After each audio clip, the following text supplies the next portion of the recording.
rated T to M. Hey, want to hear a PC Game Pass ad? I'll take your silence as a yes. Want new games on day one like Call of Duty Black Ops 6 or Stalker 2? I thought so. How about unlocking all the League of Legends champions when you link your Riot Games account? All for one low monthly price? Well, guess what? We got you. Learn more at xbox.com/PC Game Pass or click the banner. Stalker 2 available November 20th, 2024. Game catalog varies by region and over time. And that's the end of the script. How would you like a 15% discount to my daily email, the stack of stuff, the show notes, discounts to the conference, all of that? All you need to do is text the word show to 33777. You'll get the annual subscription with a 15% discount to my daily email. You'll get the stack of stuff, the links to the show notes, discounts to the conference, and so much more. All you have to do is text the word show, SHOW, to 33777. Text show to 33777.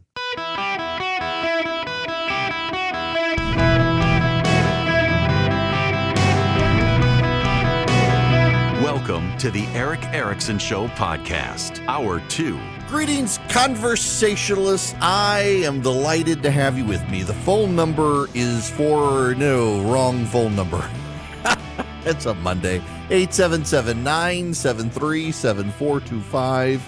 That's it, not my cell phone number I was about to give you guys. If you text Eric to 33777, you can get the podcast, live stream, the show notes, all that stuff. But I want to ask you, if you will text the word Army to 33777, text Army to 33777, and fill out that little form. I just need your name and email and your zip code. Don't need cell phone, any of that sort of stuff. And that way we can keep up with you as we do live events around the country. We'll be able to let you know when we come into your area. We will likewise be able to send you action alerts if you want to call a member of Congress about bad legislation or whatnot. We've got an action center we'll be able to set up. It'll be a great way for us to connect with you, particularly as we start doing the gathering around the country. It'll make it really easy. We'll be able to say, everybody within 100 miles of the zip code or further, let's let them know first so that you can come to the event. So if you text the word Army to 33777, I'll send you a link. Click it, fill out the form. Just need first name, last name, zip code, and email, really. There's other stuff there. If you want to put it in, it's optional. And it'd be a great way for us to be able to keep up, keep in touch, and connect. Now, I'm shaking things up here because I really want to get to this. Okay. Here's your implausible, wild story of coincidences, among other things. There's a great movie called Argo, and it is a Ben Affleck movie based on the true story of the escape of a number of American hostages from Iran after the Iranian hostage crisis in 1979 with the fall of the Shah. The Revolutionary Guard Corps of Iran storms into the American embassy and takes captive a lot of Americans. Some of them are able to escape. That is what the movie is about. Others, not so lucky. And through a series of protracted negotiations, Iran released the hostages on January 20th, 1981. As Ronald Reagan was being sworn in to be president of the United States, the hostages were being released. Democrats suspected that there might have been a plot because there was a man named Gary Sick. Gary Sick was a national security aide to Jimmy Carter in the White House.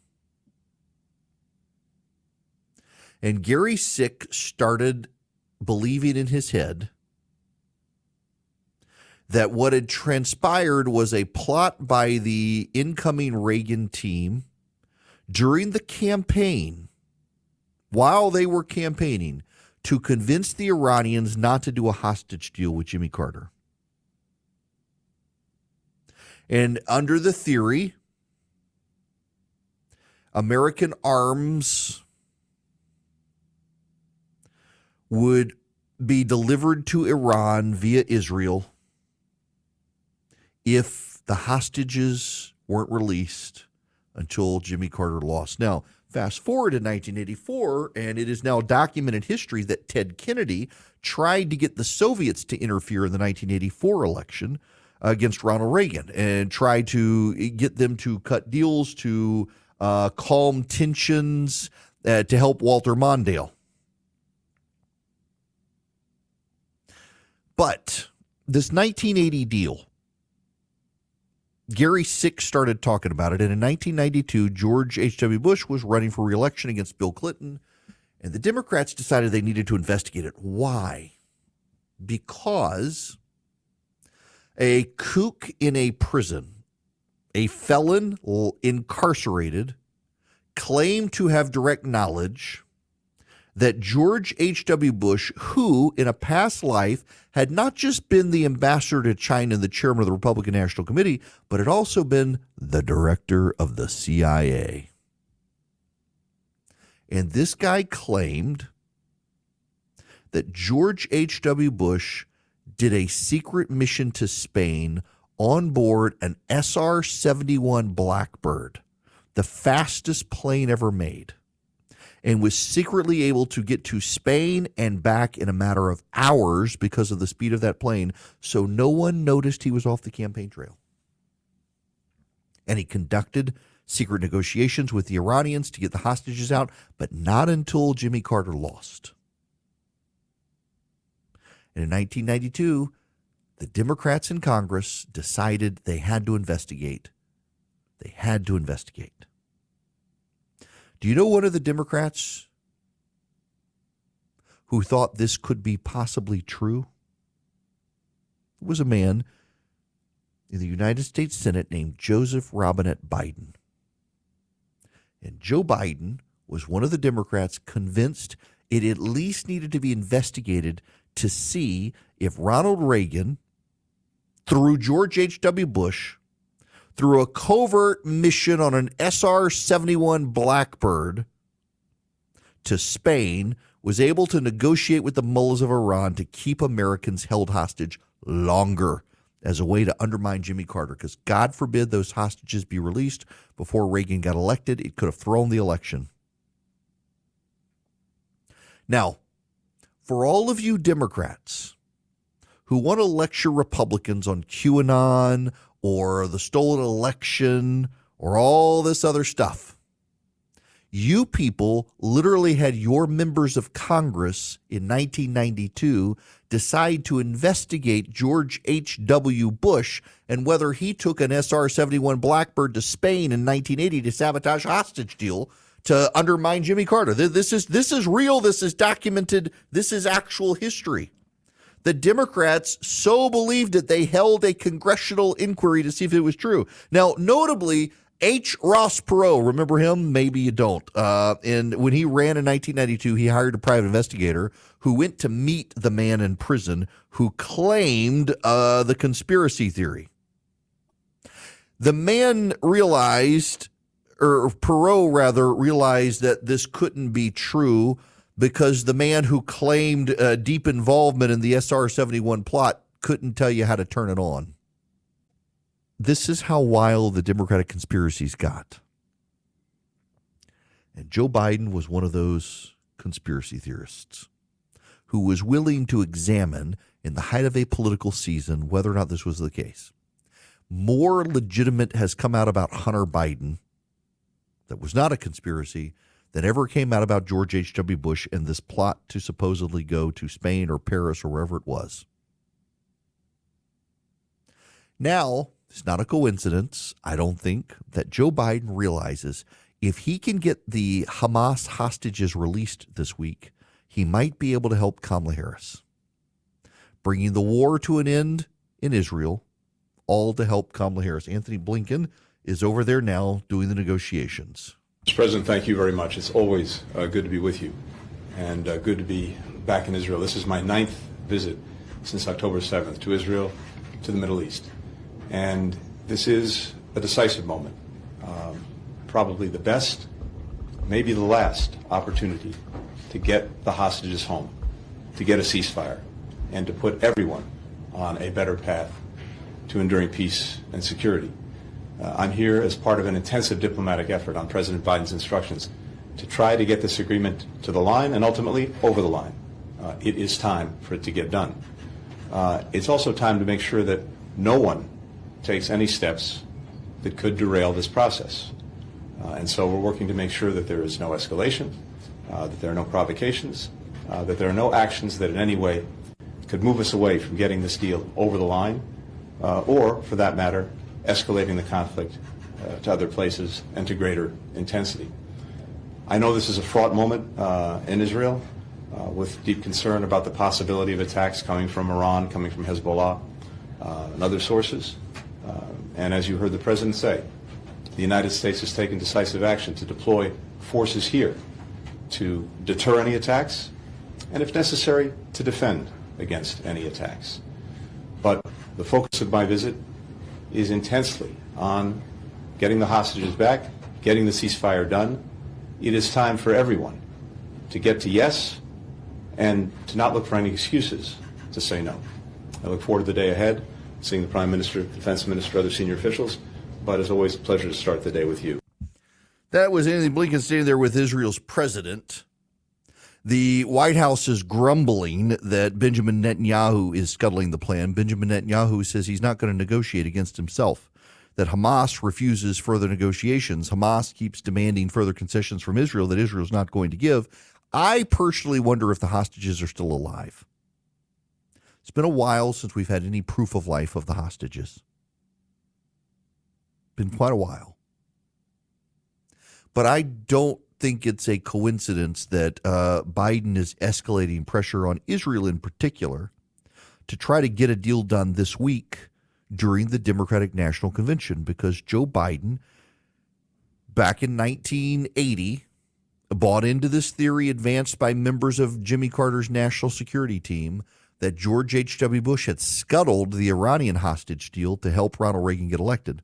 The more precise theory of it was that Bill Casey, who would become the CIA director for Ronald Reagan, Democrats claimed he had gone to Madrid to negotiate all this stuff with the Iranians to forestall the departure of the hostages until Reagan's inaugural, and that George H.W. Bush then took the SR71 Blackbird to Paris to conclude the deals. Now, there were problems with this.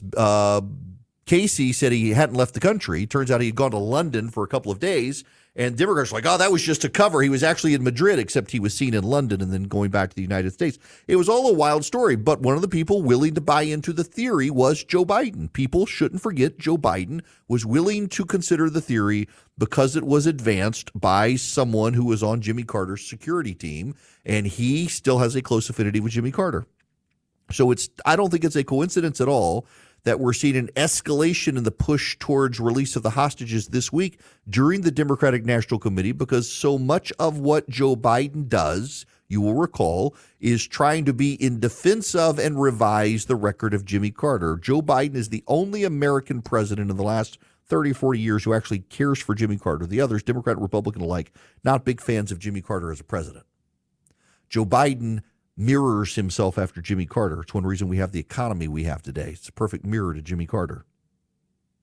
It's also why Joe Biden wants these hostages out as quickly as possible so he can revise and extend his record, be the guy who did it, and if he can do it this week, he can be convinced it will help Kamala Harris. But here's the part you must not take away from this. It is now August 19th, 2024. On October 7th, 2023, Hamas took Americans hostage. A good president of the United States would not have taken almost a year for them to be released, nor to have escalated the pressure during the Democratic National Convention or the Republican National Convention for just a good PR blitz. A good American president would have made sure no Americans were taken hostage, and if they were expeditiously released. The fact that there are Americans held hostage by Hamas now, all this time later, is actually a damning indictment on Joe Biden's record as president. The failures of Afghanistan and the failures with getting American hostages released in Israel will be the bookends of this man's presidency. Bob Gates, who is the Secretary of Defense for George W. Bush and for Barack Obama, said Joe Biden has been wrong about every major foreign policy issue for 50 years. This is just another one.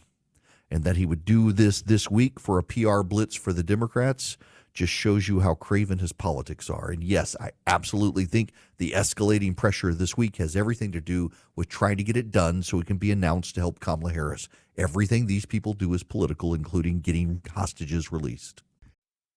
This episode is brought to you by Amazon. The holidays are here, and you know what that means. It's time to get your friends and family the gifts they deserve.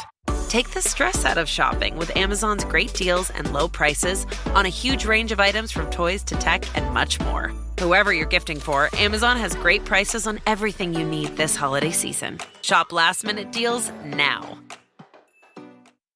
AI might be the most important new computer technology ever. It's storming every industry. Everybody's talking about it. Billions of dollars invested, so buckle up. The problem is AI needs a lot of speed and processing power. So how do you compete without costs spiraling out of control? It's time to upgrade to the next generation of the cloud. Oracle Cloud Infrastructure, or OCI. OCI is a single platform for your infrastructure, database, application development, and AI needs. OCI has 4 to 8 times the bandwidth of other clouds, offers one consistent price instead of variable regional pricing, and of course, nobody does data better than Oracle. So now you can train your AI models at twice the speed and less than half the cost of other clouds. If you want to do more and spend less, like Uber, 8x8, Databricks, Mosaic, take a free test drive of OCI at oracle.com/Erickson, ERICKSON. That's oracle.com/Erickson, oracle.com/Erickson. Go check them out today. 877-973-7425 is the number. If you want to be on the program, I got to play you. Let's see. Do I have time for this? Yes. Don Lemon went to Atlantic City, New Jersey to talk to me about who they're voting for. There's a key moment in this you got to hear. We're here in Jersey, Atlantic City. Who do you support? Trump. I plead the fifth. Trump for the win. Tell me why. I can't really call that right now, but I just feel like she's not good for president. She's good vice, but not for the actual lead role for the country. Does it have anything to do with being a woman? No. No, because I feel like women, nah, you're not going to give me that. Your money's on Harris. Yeah. Who do you want? Trump. Why don't you like Harris? She doesn't have any experience. She's the vice president. She's a senator. Yeah, no experience. No. She has no experience. Well, I want Donald Trump. I just feel we need somebody that has a stronger background with the military and the world in general. She was a prosecutor and an attorney general and a senator and a vice president. You're in a gambling town. Who's your money on? I'm going to support the Democratic Party, but, I mean, Trump looked like he got it in the bag right now. 4 years ago, it was a lot better. I made a lot more money than I do now. I know you feel that way, but that's not actually what the record shows. Okay, I want to just stop at that point. 4 years ago, I made a lot more money than I do now. I know you feel that way, but that's not what the record shows. Wait. This is the problem. In addition to Don Lemon lecturing these people, he asked them, who do you want to win or vote, and he's got to feel the need to correct them. Doesn't go his way. All these people wanting Trump, saying it's going to be Trump. He encounters a man who says 4 years ago he was making more money than he is right now. And Don Lemon does not know this man's circumstances. He does not know this man's story and insists that this can't be true because the data suggests otherwise. That right there is the number one problem the Democrats have because the macroeconomic data suggests one thing. The microeconomic data must be wrong. Who do you trust more to tell you about this man's life and income? The man himself or Don Lemon who's never met him before? That's the problem for the whole of the media. Now, your problem may be that your bank is just taking all sorts of obscene fees from you. There's a big story today about a woman who got scammed out of her savings in a bank, and the big banks just watched and did nothing, even though they seem to know what was going on. You're not going to run into those problems with Old Glory Bank. It's a bank by conservatives, for conservatives, against the debanking trends we see out there with progressives pushing. It is my bank. I actually have a savings account, and a checking account with Old Glory Bank. I use this bank. I'm even now an investor in the bank. I love them so much. OldGloryBank.com. Member FDIC, equal housing lender. Terms and conditions apply. You go to Old Glory Bank. You can set up an account for yourself. You can set up an account for your kid. You can set up an account for your business. If you're a gun store, you don't have to worry about Old Glory closing your bank account down because of what you do. If you're a gun owner, you can use your debit card to buy a gun, and Old Glory's not going to turn you down because they support the Second Amendment and they support conservatives. It's Old Glory Bank. OldGloryBank.com. You can get no-fee checking, no-fee savings. Great for kids. You're not going to get eaten alive with bank fees. OldGloryBank.com. Member FDIC, equal housing lender. Terms and conditions apply. Welcome. It is Eric Erickson here across the nation. The phone number, 877-973-7425. I just got the audio for you here. I don't have the video. The Democratic National Convention starts today in Chicago. Actually, you know what? Let's see if I can be super proficient here and make this happen for you. So we got the protesters at the Democratic National Convention, and one of the weird things the Democrats are doing is they're breaking themselves down by racial and ethnic categories. So today, for example, there is the meeting of Black Democrats, the meeting of AAIP, whatever, Asian American Pacific Islanders.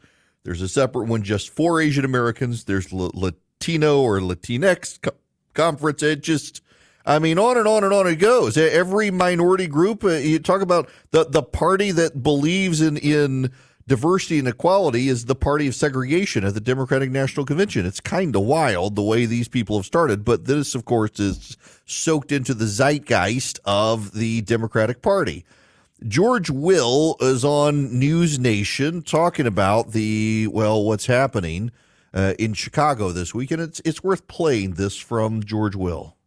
George, as we heard from Kelly, there is a lot of excitement in the Windy City as the convention ramps up, but you did not seem so enthusiastic about the host city of the convention in your column this week. You said, quote, Democrats convene here amid destruction, more comprehensive, deadly, and intractable than that of 1871. Holy crocono, is this all just because the Cubs have fallen to third place in the NL Central? That doesn't help, Mike. No, you almost have to admire the Democrats for convening where in a city that illustrates the blue model of governance by, for, and of the public employees unions. Chicago is a wholly owned subsidiary of the Chicago Teachers Unions. They elected one of their own former organizers mayor. Let me give you a few of the greatest hits here. Okay, we're going into the pocket, America. Get ready. Let's see. 22% of 11th graders read at grade level. 11% to 19% do math at grade level. There's one school, it's my favorite. It was built for 919 students. They have 35 students. They won't close the empty schools. But they added 8 administrators to that school, so now it's 35 students and 30 administrators. You said be safe. Don't worry about the protesters. Chicago has led the nation in the number of homicides for 12 years. Small wonder its population has declined for 9 consecutive years. It's now the smallest it's been since 1920. And almost half the city's budget goes to debt service or public employees' pensions. That's the Chicago where the Democrats have decided to go have their convention. Now, the last time they had their convention there, of course, rioters brought down the House and got Richard Nixon elected in 1968. They seem to be headed in this direction again if the protesters have their way. I don't want to beat a dead horse. At this point, I think it's dead, but it is worth, again, pointing out that Iran is funding these protests, and we know this from the Biden administration's own national intelligence advisor and director of CIA, that the Iranians are funding protesters, and many protesters are headed to Chicago, and they've downloaded Telegram. Telegram is an app that clandestine groups use. They set up channels that are unmonitored, except they're actually monitored. They think they're secure and they're not. And they plot. This is how the college protests plotted the riots, anti-Semitic riots on college campuses around the country. They're doing that in Chicago, and they hope to bring Chicago to its knees, and I don't know that they're going to. But what's notable is that in Milwaukee, Wisconsin, when Republicans met, no businesses felt the need to board up their businesses and leave town. In Chicago, many businesses have boarded up their windows and fled in anticipation of violence from the left. Now, if Israel is not attacked by Iran this week, it will quell some of the violence. If Iran does attack this week, it will escalate violence potentially out of hand. That's why I think Iran is not going to attack Israel this week, because they don't want to undermine Kamala Harris. They prefer her in the White House to Donald Trump. They don't want to do anything that risks her election. At the same time, tonight, the Democratic National Convention on stage in Chicago, Joe Biden is going to get his valedictory address. He's going to be able to be introduced by his wife, Jill, who herself is going to be fawned over and praised. And then Joe Biden will come out and speak. He's going to get a hero's welcome. In large part, he's going to get a hero's welcome because they pushed him off the stage. You know, I don't know if you've seen this or not, but Maureen Dowd in the New York Times has a piece out today essentially saying it is, in fact, a coup. The headline is, "A coup is still a coup." We head to Chicago on a wave of euphoria, exuberance, exultation, excitement, and even, you might say, ecstasy. It's going to be a glorious coronation, except that everyone's mad at one another. Top Democrats are bristling with resentment, even as they are about to try to put on a unified front at the United Center in the Windy City. A coterie of powerful Democrats maneuvered behind the scenes to push an incumbent president out of the race. It wasn't exactly Julius Caesar in Rehoboth Beach, but it was a tectonic shift, and of course, there were going to be serious reverberations, even though it was the right thing to do, because Joe Biden was not going to be able to campaign, much less serve as president for another 4 years in a fully vital way. It was a jaw-dropping push. But at some point, when the polls cratered, Democratic mandarins decided to put the welfare of the party and the country ahead of the president's ego and stop catering to his self-regarding fantasy that he was the only one who could beat Donald Trump. Also, they all knew Biden was slowing faster than he and his family and his inner circle were acknowledging. Biden went from looking forward to getting back on the campaign trail to gone in one weekend, with the handprints of Barack Obama, Nancy Pelosi, Chuck Schumer, and Hakeem Jeffries on the president's back. And when Kamala Harris deftly cemented her position as the nominee, the party erupted in a dizzying sense of possibility. How could Biden not be hurt that the Democratic convention went from 4 days of sitting Shiva, as James Carville put it, to a joyful romp with Kamala atop the ticket? But here's the problem. Biden's team is still loyal.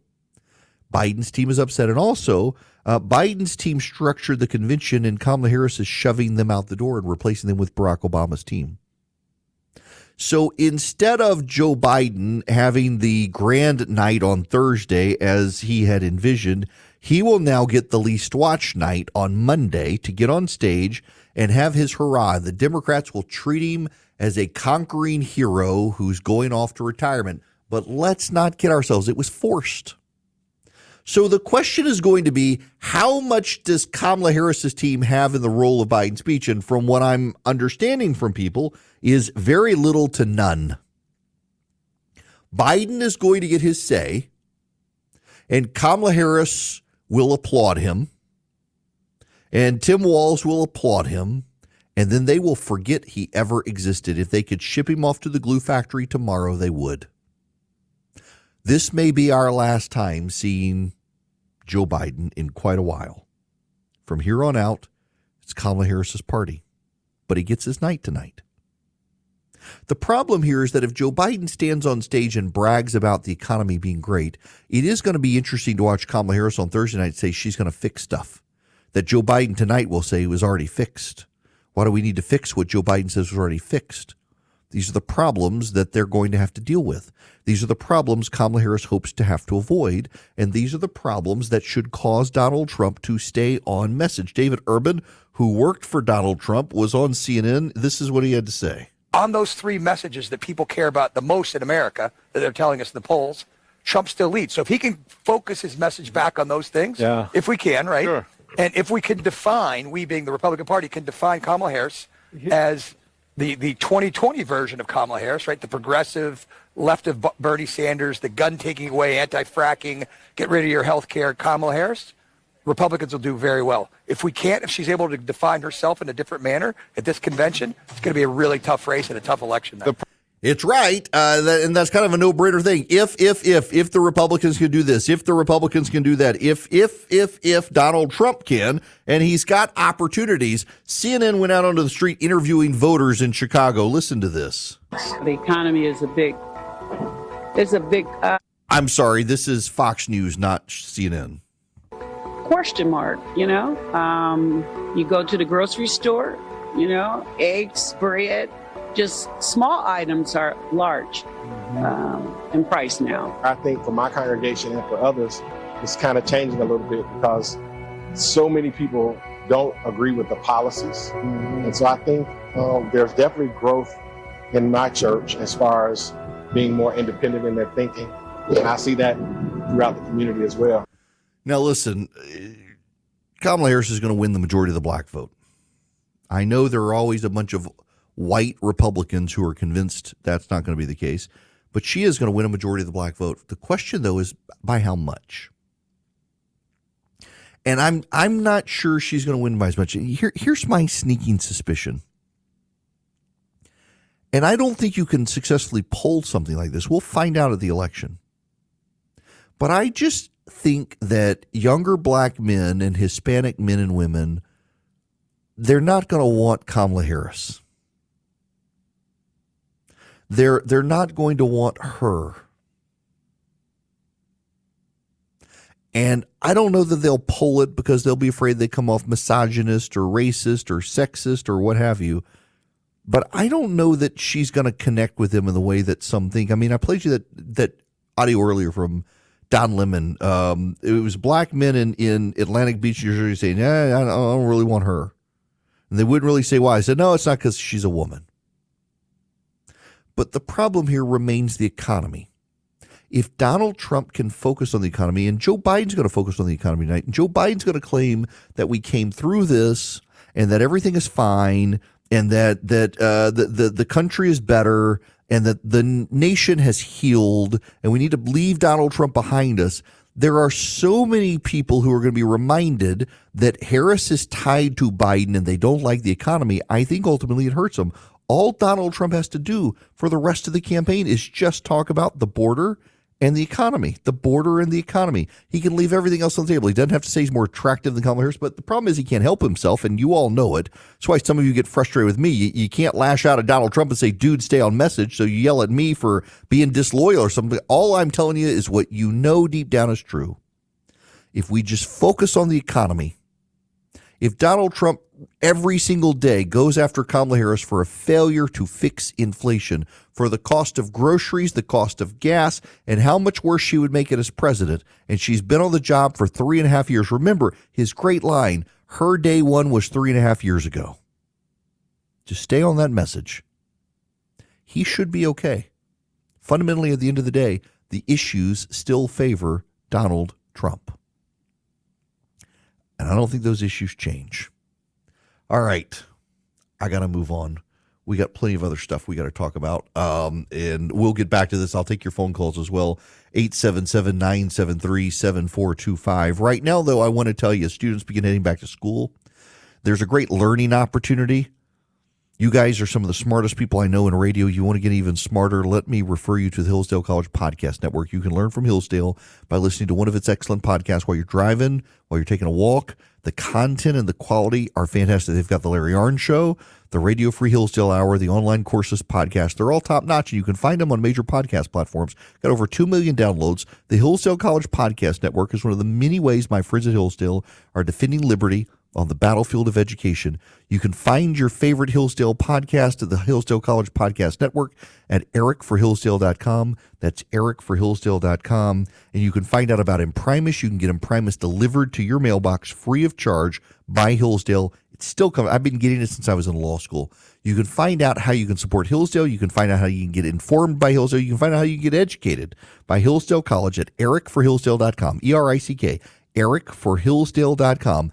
Go sign up with Hillsdale College. It'll be great for your mind. It'll be great for the battle of ideas. You'll learn so much, and it's completely free, by the way. It's part of their mission to advance education in the country. And get Imprimis. You'll learn so much from Imprimis. It is what I use to help inform my own thinking for this show.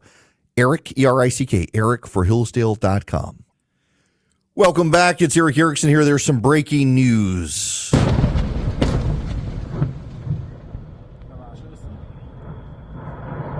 What you're hearing is the secondary and tertiary explosions of a Hezbollah munitions depot that has just been bombed by the Israelis in the last 30 minutes. It's continuing to explode, munition cooking off. You're seeing rockets go out in different directions into the community and further exploding. Hezbollah put a weapons depot in the middle of a community. It has now been bombed by Israel. It's in the northeast of Lebanon's Baalbek district, and, well, it's blowing up the neighborhood. Now, we'll see if Hezbollah responds, but here's the thing. Let's just go with my conspiracy theory. My conspiracy theory, and I acknowledge it's a conspiracy theory, is that Iran does not want to provoke mass uprisings at the Democratic National Convention because they prefer Harris to Trump. If, using the lull this week, Israel starts targeting these munitions depots for Hezbollah that has 100,000 weapons, it may provoke a response by Hezbollah before all their weapons are blown up. Israel knows where a lot of these weapons depots are. They've got great sources and spies on the ground in Lebanon. There's no love there for Hezbollah in parts of the community. So Israel can target these weapons depots. It takes one good strike and it starts a chain reaction of all these missiles and rockets blowing up. And that's what's happening today on the ground in Lebanon.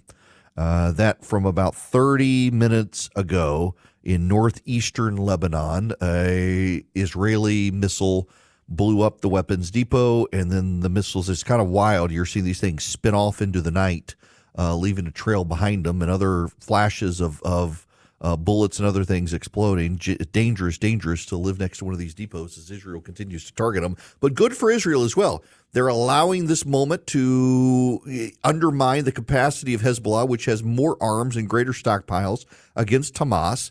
A fight between Hezbollah and Israel has almost been inevitable. Using this lull, whether it's the Iranians wanting to hold their fire until after Harris has the nomination or something else, this lull that's happening, Israel's using it to undermine Hezbollah and decrease their capacity to make war on Israel, and that's a good thing. When we come back, I want to talk to you about Project 2025. Some warwarts continue to email, oh my gosh, Project 2025 is going to undermine Donald Trump. No, it's not. No, it's not. And it's also notable that Donald Trump has nothing to do with Project 2025.